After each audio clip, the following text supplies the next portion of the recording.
Good morning, students. Welcome to video lecturing class. We start with the problem. Draw the root locus for a system having g of s into h of s as k divided by s into s plus 3 into s square plus 3s plus 11.25. So here given transfer function is in the standard format.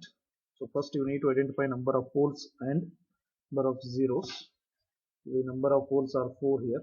One is with this, another is with this, and two are with this, these two, this term.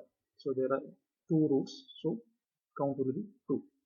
Number of zeros is 0 because there is no term associated with s in the numerator, and their respective values s equal to 0, s plus 3 equal to 0, so s value will be minus 3. So equate this equation, this term to 0 and determine the roots. So we will get it as minus 1.5 plus or minus 3j. Then compare the p and z values, number of p and number of z. So p is greater than z, so number of root locus branches are 4, and p minus z is also 4, so that is going to be the number of branches approaches to infinity. So therefore 4 asymptotes are required. So then you need to identify the angle for those asymptotes. So theta equal to, so by substituting the q values as 0, 1, 2 and 3, we need to identify theta 1, theta 2, theta 3 and theta 4. Now then, after determining the angle of asymptotes, we need to determine the centroid for the asymptote. So that is sigma equal to summation of real part of poles minus summation of real part of zeros divided by p minus z. So here it is 0 plus the first pole real part is minus 3 plus minus 1.5 and minus 1.5 minus 0. So the centroid is at minus 1.5.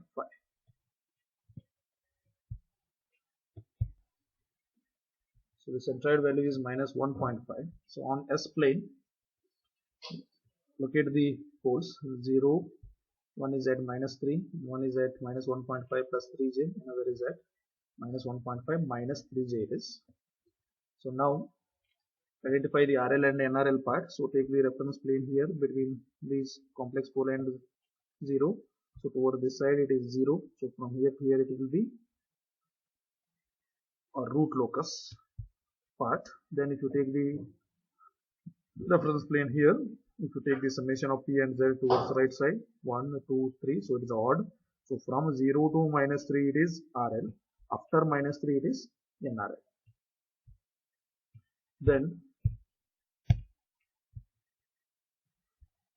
we need to identify the breakaway point. So according to general prediction, your breakaway point should lie on RL part, which is 0 and minus 3. So to find this, considering the characteristic equation 1 plus g of s into h of s equal to 0. So 1 plus k divided by s into s plus 3 into s square plus 3s plus 11.25 will be equal to 0. Simplify this equation to get the equation for k. So you will get it as minus s raised to 4 minus 6s cube minus 20.25 s square minus 33.75 s.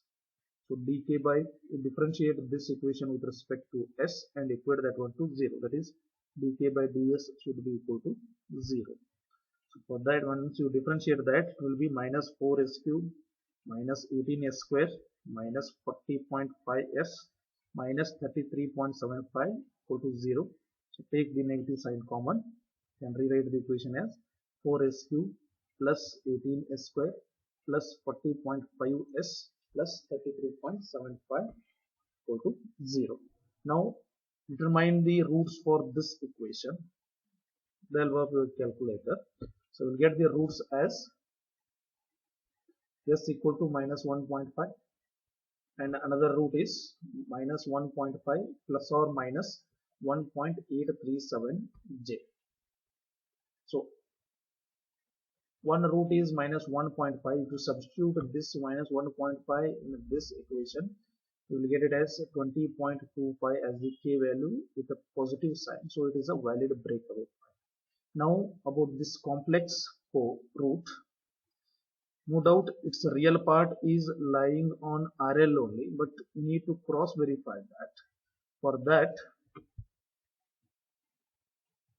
to check that, we can use angle condition or magnitude condition. That is, if you use the angle condition, if you get that angle as odd multiple of 180 degree, then you can take that point as the valid breakaway point. So for that, consider the given transfer function. Okay, so it is s into s plus 3. So here I have written their roots, that is which you have determined in the initial. It is here these values. Okay, s plus this term and s minus this term. Okay, that is s plus 1.5 plus 3j, s plus 1.5 minus 3j. Okay, now the angle condition. Here one condition you need to remember, if m and n are roots of quadratic equation, then equation can be written as x minus m and x minus n. Here. Now for the angle condition, put s equal to, wherever s is there, there you need to put minus 1.5 plus 1.837j, that is this value.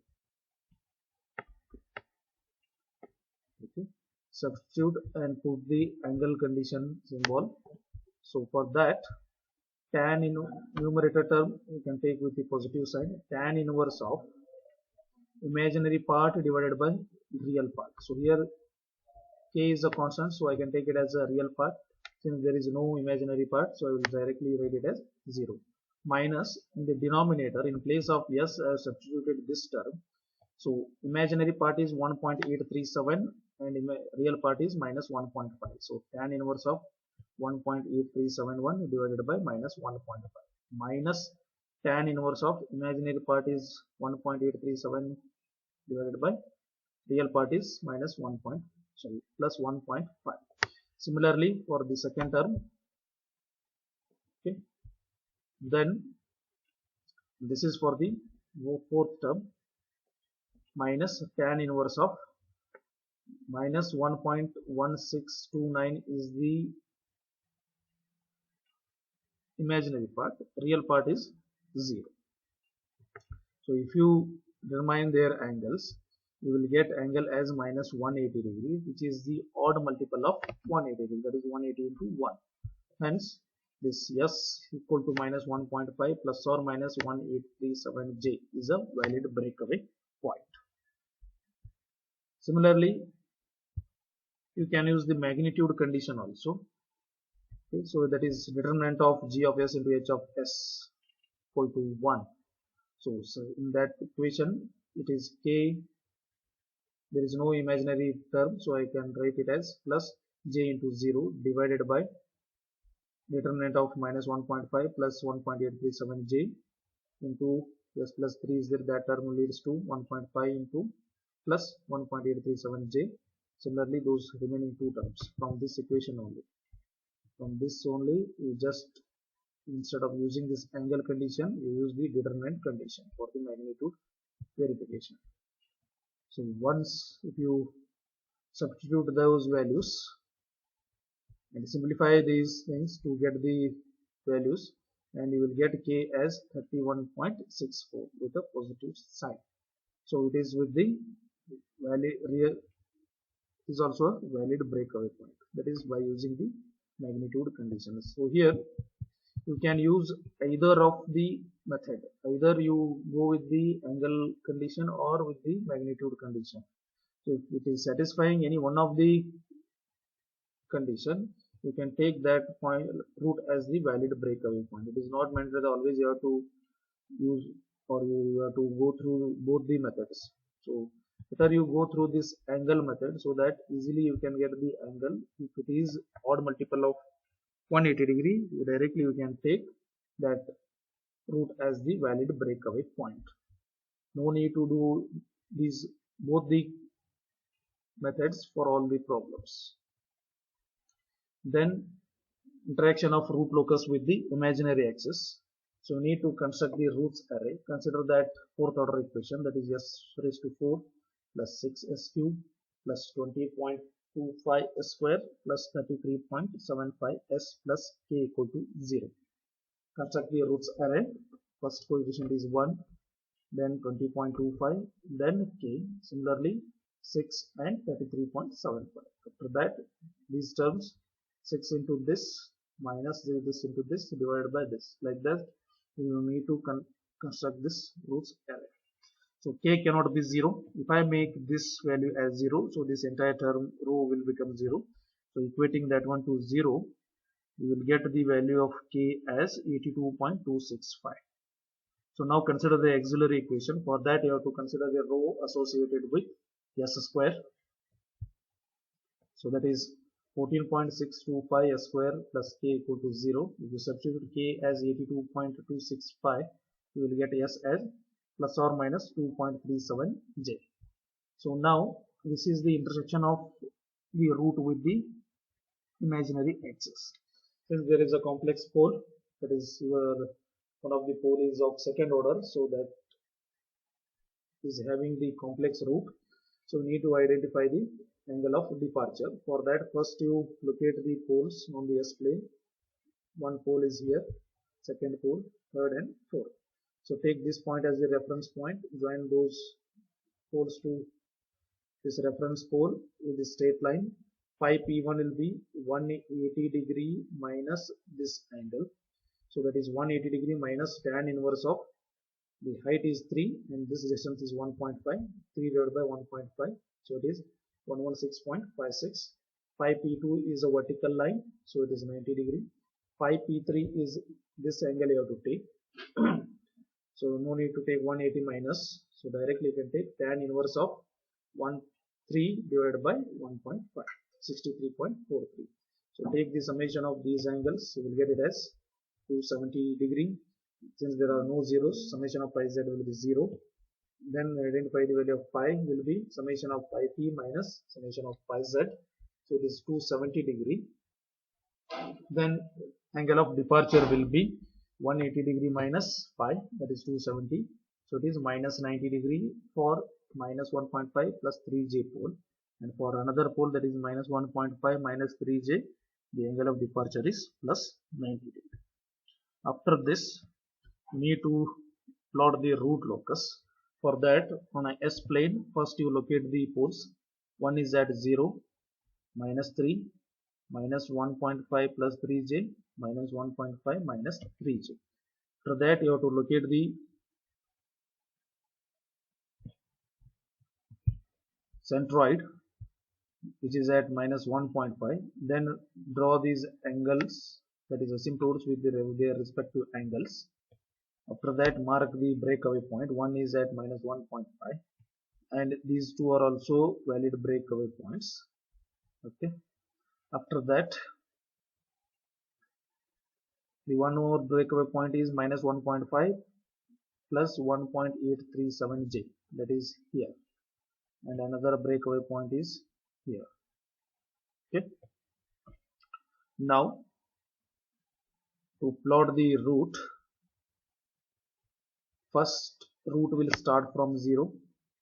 It will come to the first breakaway point.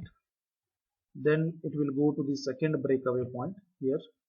After that, it will tend to infinity by following this asymptote and having the intersection with imaginary axis at 2.37j. Similarly, second root will start from minus 3. It will come to this breakaway point. Then it will go to the second breakaway point, which is at minus 1.5 minus 1.837j. Then it will tend to infinity by following this asymptote and having the intersection with imaginary axis at minus 2.37j. Then the third one is starting point is minus 1.5 plus 3j and the angle of departure is 90 degree. So it will come to this breakaway point. After that, it will tend to infinity by following this asymptote. Similarly, fourth one is start from here, that is minus 1.5 minus 3j. It will come to this breakaway point. Then it will tend to infinity by following this asymptote. So here remember, these 0 and minus 3 will follow through both the breakaway point, and here these complex poles will cross only one breakaway point. After that they will tend to infinity here. Okay. After plotting, you need to comment on its stability. For that, you have already identified the marginal value for k. So if your k is greater than 0 and if it is less than 82.26, your system is stable. If k is 82.26, system is marginally stable. If the k is greater than 82.26, the system is unstable system. Okay. So here the only extra thing which you learnt on this problem is, you are having two breakaway points and one of the breakaway point is the complex breakaway point. Okay, and if you are having that complex breakaway point, to validate that one you have to use either angle condition or magnitude condition. Okay, so with this we'll conclude this module. So here you, for all the problems, you have to go through all the 10 steps. The only differences are, if your poles or zeros are complex, only that time you have to perform that 8th step, that is angle of departure or angle of arrival. Otherwise you can skip that step, and at the last step you have to write the comment on its stability. Then if you are having the breakaway point as the complex breakaway point, you need to validate that one. Okay, and here after writing this auxiliary equation, sometimes if you are having the zeros, more zeros, that time you may get two values of k. So that time you have to substitute both the values in k and you have to identify two values of s, so that your roots will intersect with the imaginary axis twice there. So that kind of problems also we have solved. So if you have any doubt, you can comment in the comment box. Thank you.